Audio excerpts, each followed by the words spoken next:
I was born on the 3rd of May, 1925, and I grew up in a 2-room log cabin. Well, how long did you live in that house? Till I was about 17. My mother and dad lived there. I slept in a tent. My mother and dad's bed and my sister's bed was all in one room. When I got old enough, I went to school with my sister. In the wintertime, my older half-brother would sometimes put us on a sled and drag us behind a horse. Old Roni. Or if there wasn't enough snow, maybe put us on the red wagon. You had to milk the cows both night and morning, and there was always so much work to do. Dad had something like 30 miles of fence to maintain, and if you were ever sort of caught up on your work, you could go out and repair fence lines. In the wintertime, there was a little pond to the side of Mons Creek Reservoir where it leaked. We'd skate on that. Went to the trails and take the harnesses off and feed the horses hay. Dan and I would jump over the dam and go in swimming naked and wash off the hay leaves, and get back on and beat Dad to the house for dinner. In high school, I found out I could outrun anybody. I was the company clerk in the 538 Motor Ambulance Company. This is Camp Alders, Texas. You stand out on the front porch with people coming into church and tell us that the Japanese had bombed Pearl Harbor. There's the 33rd Infantry patch across in Japan. I was being shot at with a machine gun. The bullets were going over my head, and apparently he was taught to shoot ahead of a moving target, or he would have got me. That guy with a broken back was laying underneath that tank, and that tank was going back and forth, and somehow he could avoid it. And when I got there, I said, "You shouldn't be moved. You need a stretcher," he says. "You get me out of here, no matter what it takes."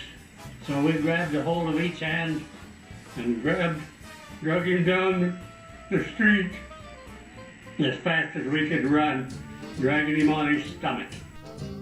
Patriarchal blessing I was given when I was 17 years old, and in it said, "You shall never be hurt by war." And my mother, when she heard that from the patriarch, she cried the rest of the blessing. See, I'm better looking then than I am now.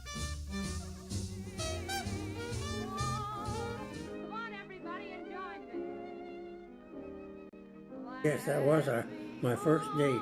She introduced me, and I asked for a dance. We danced about 20 seconds till she pulled me in for a cheek dance. I had never cheek danced with a girl before, but that seemed kind of nice. Later on that night, she says, "Why don't we go up to the Uinta Canyon and have a party?" And I said, "Well, who would I take? I don't know anybody." She says, "Why don't you take Oral Rasmussen? I think she likes you." Anyway, so we went up to the canyon. We went for a walk and laid down on a blanket, and I went to sleep. And Oral rolled over and put her arm around me. And one of the boys grabbed my camera and took a picture. During the process of dancing in the Smith building there was about 3 couples of us announced that we just become engaged that day. Engaged to her on the 14th, married on the 30th of June, because she wanted to be a June bride, and I was still in school. I had to go to accounting class the next morning. I was out there and I bent down to pick me up a tomato, and just as I was bending over, I heard a voice that says, "Acel, you married royalty."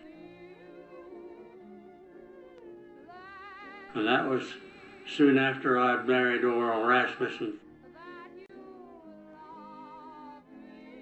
We didn't have a stove, only just an electric hot plate. And so we bought a stove. That was wired wrong.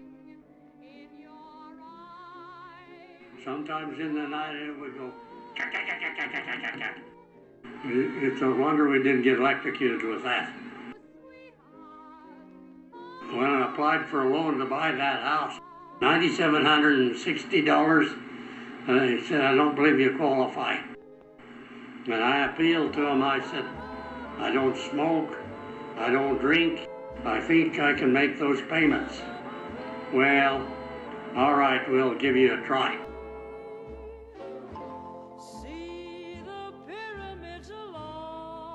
If he wasn't working one of his 2 or 3 jobs, he was out in the garden working out there. He taught me the value of work. One time we came home and he was tearing out a peach tree in our neighbor's yard, and he said it bugged him. When we asked, well, what are we going to tell our neighbors? He said, tell them no charge. Grandpa's garden was awesome, and to this day, one of my favorite things is going and picking the peaches off of Grandpa's tree, cutting them up. He liked to grow tomatoes and peaches and raspberries for everybody in the whole family, and kind of how he shows us that he loves us. I think I really appreciated it, so I had to start buying produce for myself in the grocery store. But Grandpa worked for more than just himself. He works to help and benefit those around him. Well, he was always volunteering for service at the welfare farms when no one else would. I really enjoyed it when we came over for the irrigation. He made sure that he is out there right at, if it's 2:58 p.m., he's going to be out there at 2:58 p.m. turning that water on, and we were out there with him watching it run in. His favorite saying is stupidity runneth over.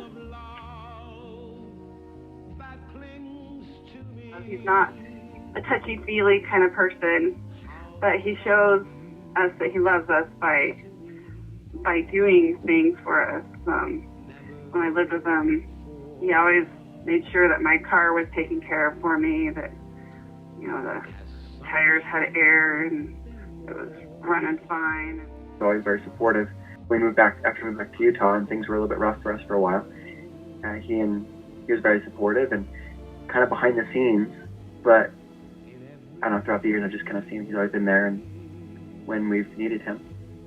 So. Whenever Grandpa was walking in from the garden, he would take the time to give me an underdog. I loved it. Mother's underdogs are a little more gentle, but Grandpa just sends you up flying, and that was way more fun. We always loved having Christmas parties at Grandpa and Grandma's house. That was a lot of fun. We always looked forward. I remember Grandpa rigging up the piñata for the big family parties, and when he would hold the rope, you better watch out because he was especially quick ripping it up and down. So, always fascinated with Grandpa's tool shed. It was kind of like this untouchable mystery that we would always go into and explore. And I'm sure he probably didn't want us in there, but he never got mad at us that I can remember, and he was always just really patient about it. 3rd grade, we did like a heroes poster, and I picked Grandpa as my hero. It's just like a really special memory for me to have like Grandpa baptizing me. So baptizing me was like a great honor for him, and I just felt like so special. And it always made me laugh how Grandma would call him Has, especially when she was mad. Has?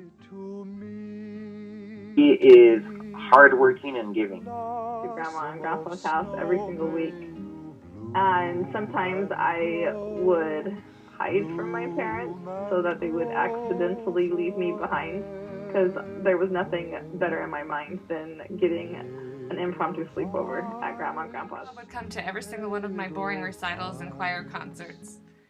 And he was pretty blunt with me. He would always say, Camber, just open your mouth and belt it on out. I think we've all gotten used to how he says it, how it is, and maybe a little less.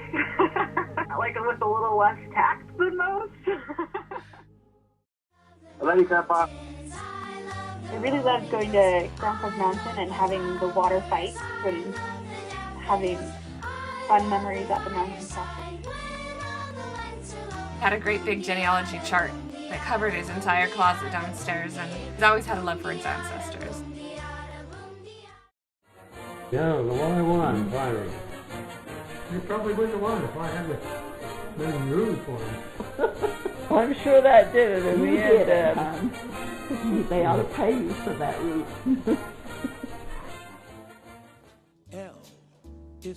And he was always like really excited to see us. Would just like tell us all these stories, and sometimes Grandma would come out and like call him out on it because she didn't think that he was telling the truth, which was hilarious.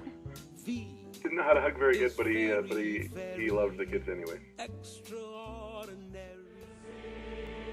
He's been a great example as a missionary too.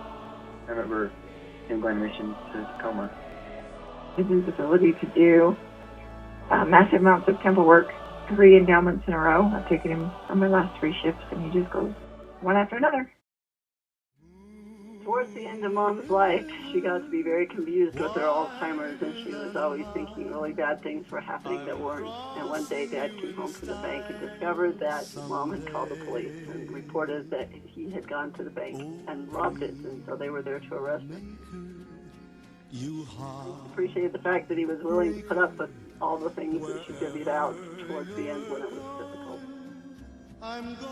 I was living with Grandma and Grandpa before my mission, and I was about to leave, and we were just talking about Grandma and her health, and whether or not she would be around when I got back from my mission. The way he talked about her and his concern over her, I could just see how much he loved her. He took care of her, and we were very grateful for that.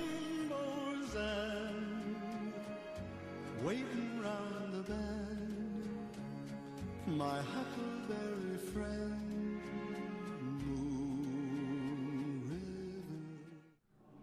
River. 62 years later, I do miss her. He gets very emotional when he talks about Grandma. Whenever he talks about Grandma, or remembers her, he gets very emotional and choked up and talks about how he looks forward to the time when he will be with her again. To see how much he loved her, and he didn't even have to say those words. Last year, Grandpa grew 45 tomato plants. Like, yeah, I don't even like tomatoes. I just grow them to give them away. He did it for his neighbors. And I think that's pretty, that's pretty typical of Grandpa. It usually goes dead while I'm in church. I should squeal. Can you hear it squeal? On that door, he keeps cards and letters and drawings and anything he gets from his grandkids or his great-grandkids, he puts that on that door. But it matters a lot to him. Grandpa always says it's never better than it is today. Really impressed me how much Grandpa just truly cares about his grandkids and how proud he is of them.